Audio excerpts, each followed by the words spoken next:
Nagbalina na pudot asaritan iti social media ti panakipatungpal ti Oplan Drive ti Baguio City Police Office. Kang runana maipaayan iti multa dagiti matiliwan a rider nga adaan iti naungor wenno nalaaw a motorsiklo. Ada report ni Audrey Villena.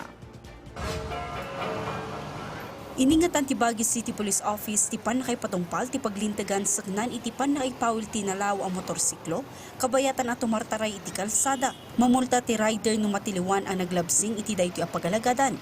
Maitunos iti Land Transportation Office Memorandum Circular 2020-2240.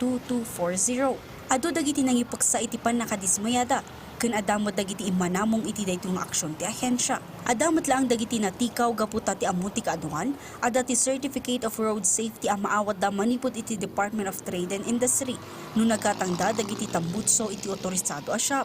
Gapu ditoy, nakipatang ni Robert, spokesperson ti Motor Group kadagiti otoridad tapno lawlawagan ti naso alintag. Nung nag-verify kami kay DTI, hindi naman pala sakop nung nire-regulate nila yung muffler.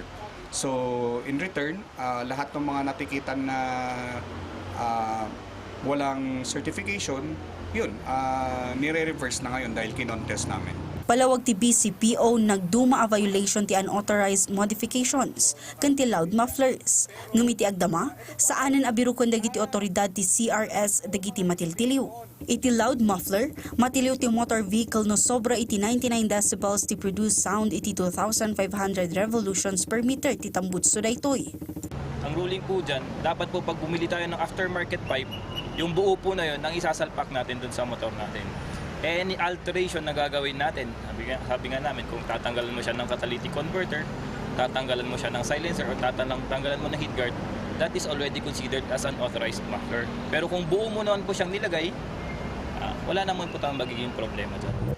Sipod June 6 aging di June 22, duwag asut upat apulo ket pito ti violators ti natiliw. 70 ket pito ti loud mufflers kan may sagasut 70 ti unauthorized modification of muffler. Highlight ang motor kasi mas maraming violators or mas maraming talagang maingay. Although hindi natin sasantabi na may mga sasakyan talaga na maiingay din. Palagip na atap no maliklikan ni agmulta, surutan dagiti motorista ti 99 decibels a kapigsa ti ungor ti tambutso, kan mga ramat lang kadagiti maipalubos a klase ti motorcycle mufflers. Audrey Villena, para iti Pagilian.